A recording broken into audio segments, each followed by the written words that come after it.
ഈ സ്ക്രീനിൽ കാണുന്നത് ആ കുഞ്ഞുങ്ങളുടെ പാദസരങ്ങൾ ഉൾപ്പെടെ അവർ പാദരക്ഷകൾ ഉൾപ്പെടെ അവർ ഉപയോഗിച്ച ആഭരണങ്ങൾ, പുസ്തകങ്ങൾ, നാളേക്ക് സ്കൂളിലേക്ക് ഇവർ പോകാൻ വേണ്ടി കരുതിയിരുന്ന, പിറ്റേന്ന് രാവിലെ സ്കൂളിലേക്ക് കൊണ്ടുപോകാൻ കരുതിയിരുന്ന, എഴുതി വെച്ചിരുന്ന ഹോംവർക്കിൻ്റെ പുസ്തകങ്ങൾ, ഇതൊക്കെയാണ് ഈ മണ്ണിൽ, ഈ ഭൂമിയിൽ നിന്ന് നമുക്ക് അതിവേദനയോടുകൂടി കാണാൻ കഴിയുന്നത്. അതാണ് വിവരിച്ചത്. അങ്ങനെ ഒരുപാട് ആളുകളുടെ സ്വപ്നങ്ങൾ ആ മണ്ണിൽ, ആ കുത്തൊലിപ്പിൽ ഇല്ലാതായി മണ്ണിനോട് അവർ ചേരുകയാണ്, ചാരമാവുകയാണ് ചിലർ. അങ്ങനെയുള്ള വളരെ വേദനിക്കുന്ന കാഴ്ചകൾ ആ മണ്ണിൽ നിന്നും വിവരിച്ചുകൊണ്ടിരിക്കുകയാണ് ഞങ്ങളുടെ പ്രതിനിധികൾ.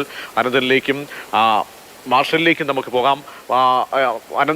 അനന്തൻ, മാർഷൽ, ഇപ്പോൾ നിങ്ങൾ വിവരിച്ചു വന്നത് ഈ രക്ഷാപ്രവർത്തനത്തിന് അവിടെ, അല്ലെങ്കിൽ അവിടെ തിരച്ചിലിന് കുറച്ചുകൂടി വേഗത കൈവരുന്നത് ഇവിടെ പുതിയ യന്ത്രസാമഗ്രികൾ എത്തിച്ചതുകൊണ്ടാണ്. മരങ്ങൾ മുറിച്ചു മാറ്റണം, വടവൃക്ഷങ്ങളാണ്, അതിൻ്റെ കൂറ്റൻ വേരുകളാണ് മണ്ണിൽ ആഴ്ന്നു നിൽക്കുന്നത്. അതൊക്കെ മാറ്റിയ ശേഷമാണ് നടപടികൾ ചെയ്യേണ്ടത്. ഇപ്പോൾ എങ്ങനെയുണ്ട് കാര്യങ്ങൾ നോക്കി മനസ്സിലാക്കുമ്പോൾ എന്താണ് പറയാനുള്ളത് അവിടെ?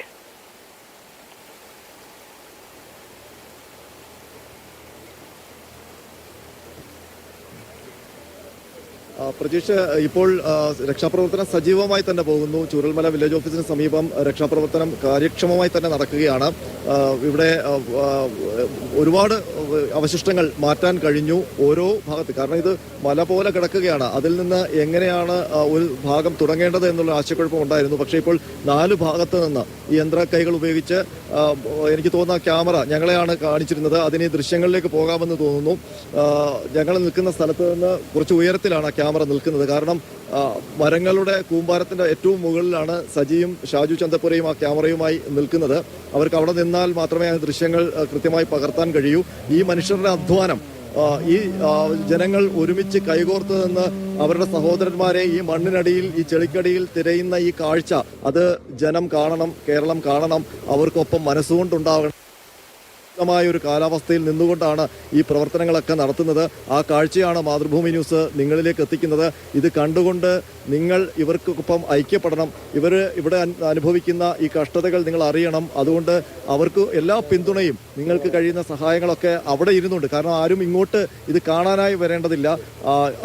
അങ്ങനെയുള്ളവർക്കാണ് ഞങ്ങൾ ഈ കാഴ്ചകൾ എത്തിക്കുന്നത്. ഇവരുടെ കഠിനാധ്വാനം നമ്മൾ മറ്റു മനുഷ്യർ കാണാതെ പോകരുത്.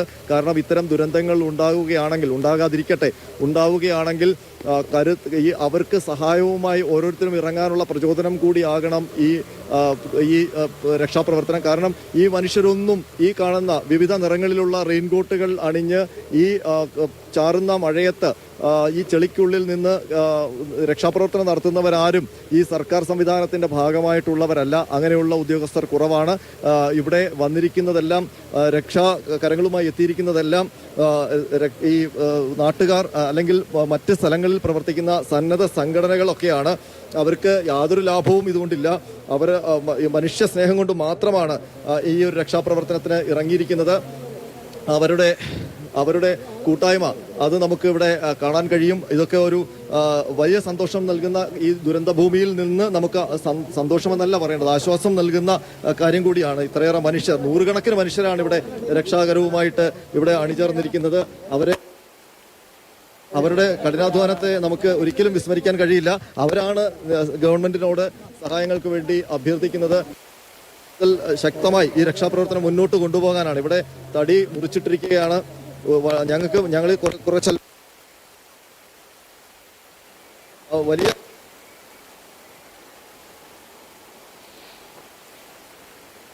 ചന്ദ്രകൃഷ്ണനും മാർഷൽ വി സെബാസ്റ്റ്യനുമാണ് രക്ഷാപ്രവർത്തനത്തിന്റെ തിരച്ചിലിന്റെ ഏറ്റവും പുതിയ വിവരങ്ങൾ ചൂരൽമല മേഖലയിൽ നിന്നും നൽകിയത്.